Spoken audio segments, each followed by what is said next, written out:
인생을 살아가려면 힘이 필요합니다. 요즘 같은 경우는 참 힘 빠지는 세상입니다. 열심히 애를 쓰고 수고해도 결과를 얻지 못합니다. 또 뭔가 열심히 도전을 해보지만 뜻을 이루지 못해서 낭망합니다. 자꾸 힘이 빠지죠. 또 건강을 잃어버리는 것도 힘이 없는 겁니다. 체력이 자꾸 딸리잖아요. 또 면역도 약해지고 예전 같지가 않습니다. 점점점 힘이 줄어들어갑니다. 나라도 그렇고요. 우리 저희의 현실도 그렇고 점점 힘이 줄어들어갑니다. 힘이 있으면 한번 기계도 한번 펴보겠고 힘이 있으면 한번 마음껏 추진도 해보겠는데 현실이라는 이 장애물에 갇혀서 자꾸만 약해지고 주저앉게 되어집니다. 여러분은 어떻게 사십니까? 여러분의 마음은 평안하신가요? 우리의 진정한 힘은 어디서부터 올까요? 이 암울하고 힘든 세상에 오늘 주께서 우리에게 주시는 힘과 능력을 공급받아서 다시 일어서고 다시 비상하고 다시 능력 있게 삶을 살아가시는 복된 예배가 되시기를 주님의 이름으로 축복합니다. 이 하박국 마지막 부분입니다. 근데 제일 마지막에 어떻게 마칩니까? 한번 잘 보시면 이렇게 마칩니다. 기도로 시작했던 하박국이 노래와 찬양으로 마칩니다. 송영입니다. 모든 것을 하나님께 드립니다. 이렇게 지금 고백을 하는 거죠. 19절을 다시 같이 읽습니다. 주 여호와는 나의 힘이시라 나의 발을 사슴과 같게 하사 나를 나의 높은 곳으로 다니게 하시리로다. 이 노래는 지혜하는 사람을 위하여 내 수금에 맞춘 것이니라. 아멘. 주 여호와는 나의 힘이십니다. 믿습니까? 주 여호와는 우리의 힘이십니다. 여기 힘이란 말은 나를 강하게 하시는 자다, 그런 의미입니다. 약해질 때 우리를 강하게 하시는 분, 넘어질 때 우리를 일으켜 주시는 분, 지쳐 있을 때 다시 위로해 주시고 일으켜 세워 주시는 분, 그렇습니다. 우리가 믿음이 좋을 때는 주 여호와는 우리의 힘이십니다 그러면 아멘 그럽니다. 그런데 우리 믿음이 좀 떨어지거나 마음이 불편할 때 주 여호와는 나의 힘입니다 그러면 어떻게 대답하지요? 그래서 어쩌라고?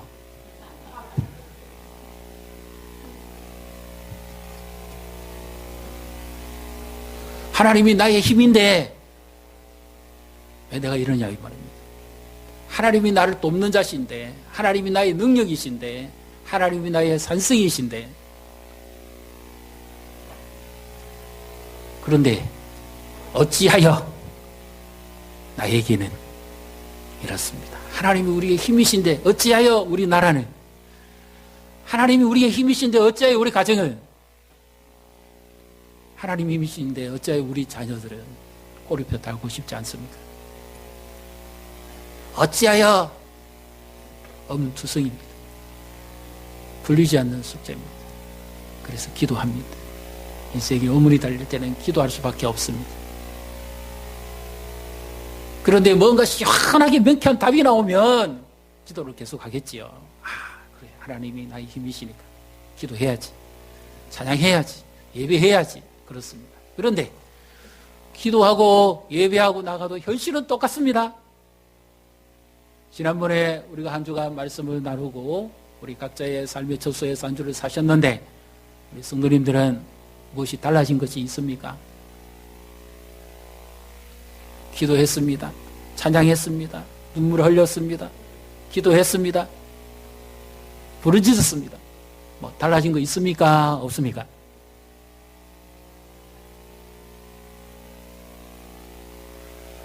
그래서 왜 하박국이 갑자기 그렇게 절망적인 탄식의 기도를 하다가 마지막에 와서 찬양으로 마칠까요? 그것도 보통 찬양이 아닙니다. 아주 엄청난 이 모든 영광을 주께 돌립니다. 현악기에 맞춘 나의 노래다. 그렇게 노래이면서 신앙 고백이고 찬양이고 송명입니다. 찬양대에서 찬양을 하면서 마지막에 가장 높은 음을 올려서 주께 영광, 이와 같은 의미입니다.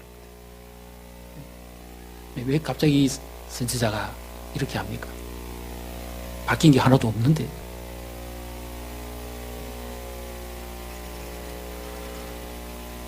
그래서 이 유대인들의 사고방식 가운데는 이런 것이 하나 있습니다. 책 제목이 그렇더라고요. 52가지의 유대인의 사고방식. 그 가운데 미래를 향해서는 아직 이루어지지 않았으니까, 다가오지 않았으니까 미래를 향해서는 희망의 사고방식을 가져라. 그런 가르침이 있습니다. 미래는 아무도 모르기 때문에 부정적으로 생각하지도 말고 이왕 생각하는 거 좋게 생각해라. 하박국이 지금 너무 현실이 암담하고 어지러우니까 갈대아 사람들이 와서 나라를 갖다가 다 황폐화시켜버리고 인재들을 다 포로로 끌고 가버리고 희망도 없고 소망도 없고 꿈도 없고 모든 것 다 날아가 버리니까 이제 막 그래도 마지막에 미래는 어떻게 될지 모르니까 노래라도 부르고 끝내자. 이런 심정으로 지금 하고 있을까요? 적극적 사고방식은 자기 생각에서 나오는 겁니다. 자기 신념입니다. 성경이 그것을 가르치지 않지요. 그러면 분명히 처음과 이 마지막 사이에 어떤 하나의 변화가 주어졌습니다. 기도하다가 자기가 비로소 깨달았습니다. 처음에는 전부 어문투성이었습니다. 왜 하나님, 의인이 고통받고 악인이 잘 됩니까? 그리고 왜 아무리 이 나라가 잘못했어도 이방의 민족이 와서 이 땅을 심판합니까? 이것은 도무지 맞지 않지 않습니다. 계속 의문에 꼬리를 물고 기도했습니다. 그러다가 하나님께서 말씀하시죠. 나의 의인은 믿음으로 말미암아 살리라. 그리고는 3장에 들어와서 하나님에 대해서 듣습니다. 그리고는 놀랍니다. 그래서 갑자기 태도가 변화됩니다. 이렇게 생각해 볼 수도 있어요. 상황 하나도 달라진 거 없지만 그래 마음만은 바꾸자. 어차피 뭐 마음은 누가 알아주는 사람도 없으니까 내가 힘들어도 마음만은 바꾸자. 그래서 마음을 갑자기 바꾸고 나니까 이 모든 것이 달라지는 거구나 이렇게 생각합니까? 여러분은 상황이 안 바뀌면 마음을 그냥 바꿉니까? 내 마음을 내가 정하면 이것도 믿음이 아닙니다. 제가 어느 라디오 프로에서 들은 간증 중에 하나인데요. 모 기독교 방송에서 나온 간증입니다. 아주머니가 어떤 사고로 인해서 아들을 먼저 잃어버렸습니다. 그래서 생활도 지옥이고 사는 것도 고통이고 인생 감옥에 사는데 살아갈 힘이 없습니다. 아무런 의욕도 없고 자기 집안의 대돌보가 무너졌잖아요.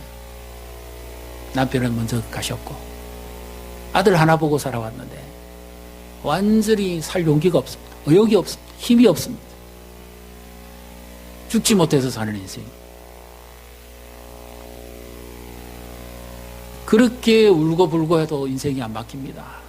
상황이 안 바뀝니다. 그리고 마음을 바꿔가지고 어떻게든지 밝게 해보려 해도 안 됩니다.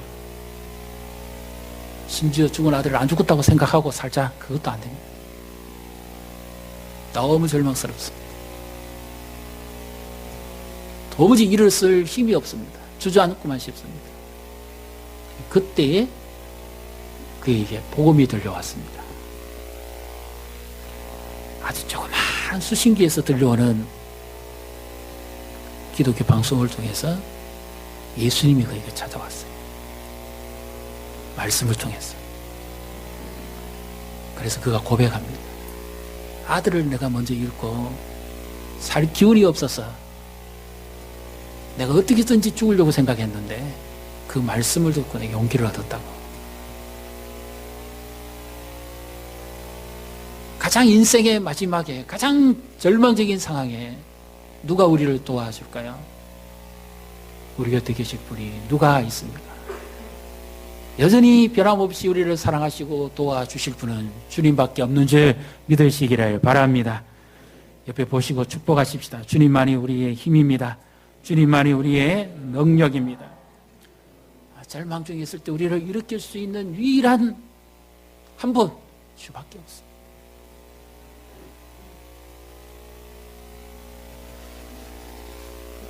하박국은 처음에는 의문투성이나 기도했다가 그 민족을 붙잡고 기도했다가 현실을 붙잡고 기도했다가 말씀 속에서 찾아오시는 하나님을 만납니다. 그리고 그가 놀라운 변화가 일어납니다. 우리가 이미 살펴봤던 것처럼 3장 3절부터 보면 하나님이 저 아카바만 지금 홍해 건너편에 거기서부터 전 속도로 달려오시죠. 달려오셔가지고 이 바벨론 군대가 쳐들어와서 모든 것이 잿더미 되고 항폐될 때 그때 하나님께서 달려와서 그 민족을 건져낸다는 것을 하나님이 말씀하십니다. 그러기 때문에 나의 의인은 믿음으로 말미암아 살아라. 하나님이 말씀하신 그 음성을 듣고 그가 눈이 열립니다. 믿음의 눈이 열립니다. 그래서 보니까 현실은 막막하고 답답한데 이것이 끝은 아니에요. 하나님께서 비록 현실은 17절에 있는 말씀처럼 그렇다 손칠지라도 이것이 끝은 아니다. 주께서 사랑하시고 보시고 다시 함께 하신다는 사실을 그가 깨달았습니다.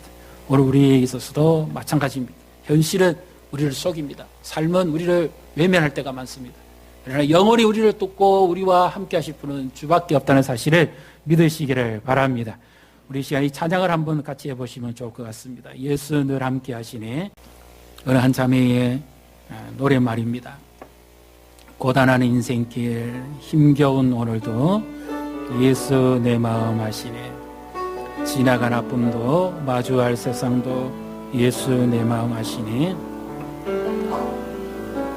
고단한 인생길 힘겨울 오늘도 예수 내 마음 아시네.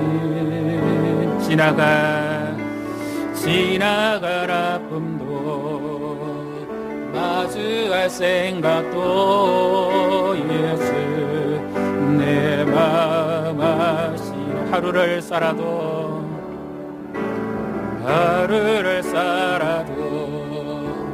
기쁨으로 가리 예수 늘 함께 하시네.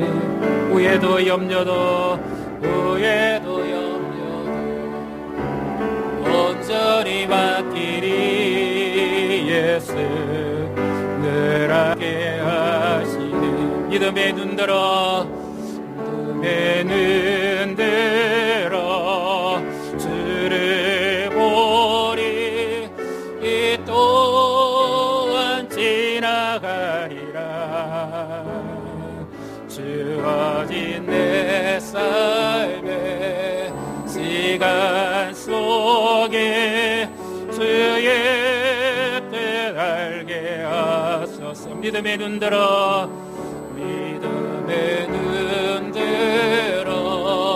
주를 보리.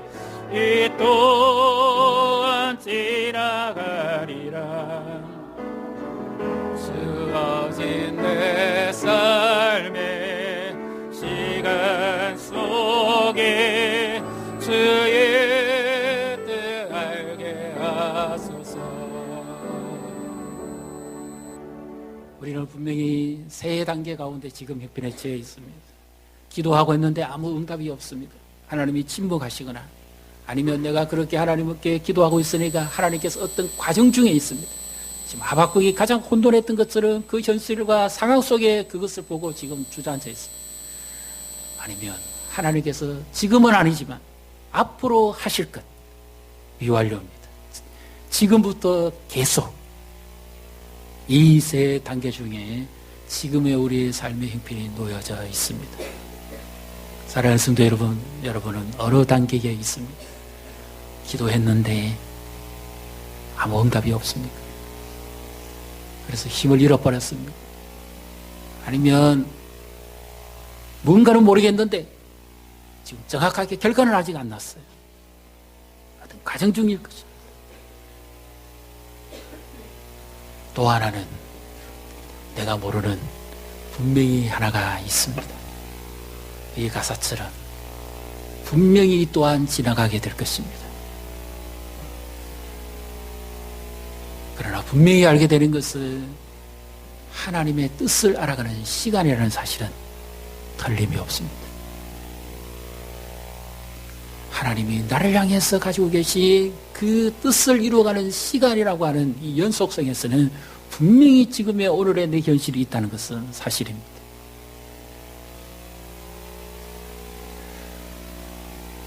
우리 청년들 같은 경우는 열심히 준비하고 시험도 응시하고 취직도 위해서 준비해 봅니다마는 현실에 그 벽이 너무 높아서 자꾸만 좌절합니다.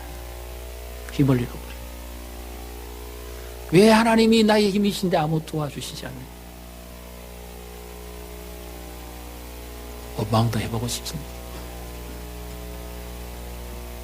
우리 성도님들은 어떻습니까?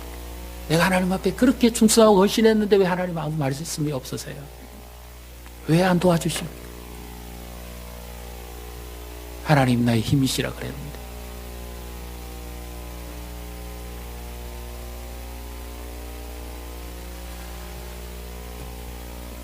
우리가 기도를 하고 난 다음에 한 가지 깨달으시는 게 하나 있습니다.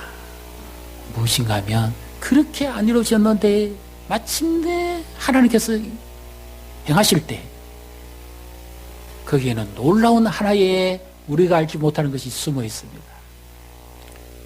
그것이 무엇이요? 내가 기도했던 것보다는 분명히 더 크고 놀랍게 응답하셨다는 사실입니다. 믿습니까? 그러면 우리가 뒤늦게 가서 깨닫는 게 하나 있습니다.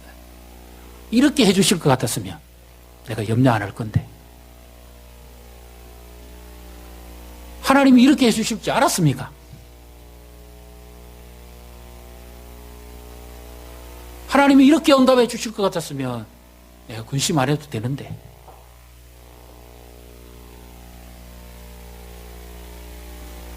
하나님의 응답은 너무 놀랍습니다. 우리의 생각하고 하나님의 생각은 다릅니다. 우리의 길과 하나님의 길은 완전히 다릅니다. 우리는 현실만 보고 주저앉고 나만 보고 자꾸 약해집니다. 그러나 이 모든 것을 이루어 가시는 그 하나님의 손길, 그 역사를 보십시오. 분명히 우리도 언젠가 하박국처럼 고백할 겁니다. 지금까지는 내가 하나님 잘 몰랐지만 하나님이 하심으로 인해서 마침내 이 모든 것이 하나님께 있었습니다. 믿습니까? 우리가 기도 응답을 받고 내가 생각했던 것보다 더 놀랍게 역사하시는 하나님을 보면 우리는 두렵습니다. 하나님이 이런 분이었구나. 우리는 하나님을 자꾸 내 생각 속의 하나님, 내가 보는 시야 속의 하나님으로 자꾸 멈출 때가 많습니다. 하박국이 그랬거든요. 상황을 봅니다. 현실을 봅니다. 아무리 기도해도 하나님이 아무 말씀이 없으시니까 하나님이 자꾸만 자기 생각 안에 그 하시는 하나님 같았어요. 하나님께서 눈을 열어서 반대편을 보게 하시고 하나님의 역사를 경험하게 하는 순간 그는 놀랐습니다. 너무너무 놀라운 하나님입니다. 너무 대단하신 하나님입니다. 그래서 그는 이런 표현을 합니다. 그가 착각해서 그런 것이 아닙니다. 나의 발을 사슴의 발과 같게 하사 높은 곳에 이르게 하시도다. 기도할 때는 마치 움츠리고 두름에 빠져있는 길 잃은 한 사슴 같았습니다. 맹수에게 쫓기고 허겁지겁 쫓겼을 때 갈 바를 모르고 칠흑 같은 어둠을 헤쳐나가기 위해서 두려워 떨었던 바로 그런 한 마리의 사슴이었는데 하나님께서 그를 만나주시고 붙들어 주심으로 말미암아 다시 다리에 힘을 얻게 하고 그 모든 장애물을 벅차고 뛰어오르게 해서 가장 높은 곳에 오르게 하셨다는 거죠.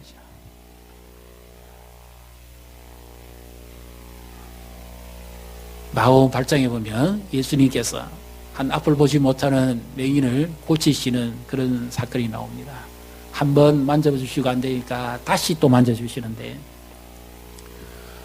하나님께서 우리에게 이와 같은 은혜를 부어주시기를 축복합니다. 지금 내 힘으로는 안 되지만 주님은 포기하지 않으십니다. 지금 주님이 나와 함께 계신 것을 믿고 다시 우리가 용기를 얻고 다시 힘을 얻는다면 지금 나는 모르지만 주님께서 반드시 하나님의 승리 가운데서 이루어 가시고자 하는 하나님의 역사가 나타나게 될 줄로 믿습니다. 그래서 이번에 11장의 사람들을 보십시오. 그들은 다 믿음을 따라 살다가 믿음을 따라 죽었습니다. 그런데 그들의 이름은 잘 몰라도 성경에 오히려 기록하는 것이 하나 있죠. 무엇을 기록하고 있습니까? 그들의 믿음은 지금도 움직이고 있다는 거예요. 우리가 이 땅을 떠나든지 아니면 우리가 어떤 일을 행해 나갈 때 다른 건 다 잊어져도 주를 의지하고 살아왔더니 우리의 믿음은 살아있다는 사실을 믿으시기를 바랍니다. 어쩌면 지금 기도 응답이 안 되는 것은 지금까지 내가 경험하지 못했던 또 다른 하나님의 역사를 경험하기 위한 준비 과정일 수도 있습니다. 믿음이 살아 움직이도록 하기 위해서 하나님의 성수감을 우리로 하여금 경험하도록 하기 위해서죠. 그래서 그 하나님을 바라보게 하시고 어떤 한 자매가요,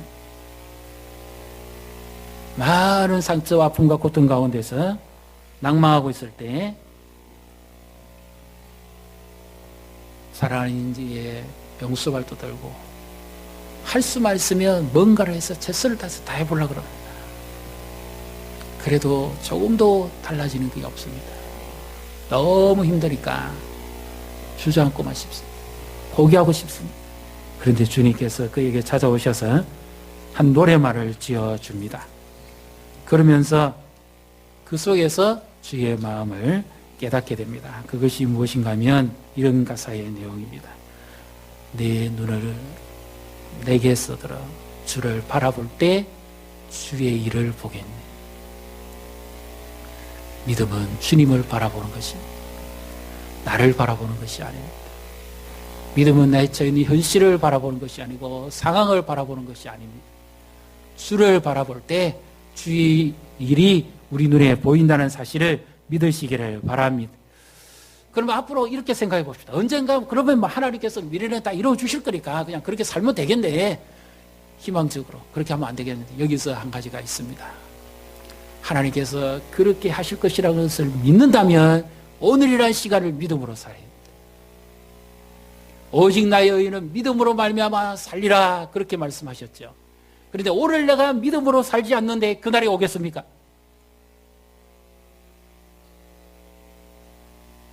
오늘 기도하고 오늘 믿음으로 살지 않으면 오늘 나는 시험에 빠져버립니다.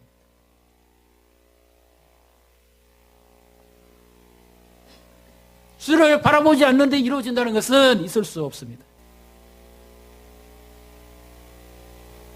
그래서 하박국이 지금 바로 이것을 보여주는 겁니다. 하나님께서 행하실 놀라운 그 일을 그는 바라보았기 때문에 미완료죠. 그러면 어떻게 살아야 됩니까? 오늘이라는 시간 속에서 믿음으로 사는 겁니다. 그 믿음이 오늘 나의 믿음이 내일로 이루어지고 이 믿음이 또 그 다음으로 이어져서 마침내 주님께서 응답하시는 그날의 역사가 나타난다는 사실을 믿으시기를 바랍니다. 우리 믿음의 선진들은 어떻게 살았습니까? 일제강점기 때 그 믿음의 선진들은 그 열악한 조건 속에서도 그들의 믿음은 살아 움직였습니다. 빛났습니다. 100년 전에 이 땅에 살았던 그 믿음의 사람들의 믿음은 지금도 살아 움직입니다. 우리에게 믿음에 도전을 주지 않습니다. 지금 오늘날 한국교회 형편을 보면 그분들의 믿음은 못 쫓아갑니다. 정말 부족합니다.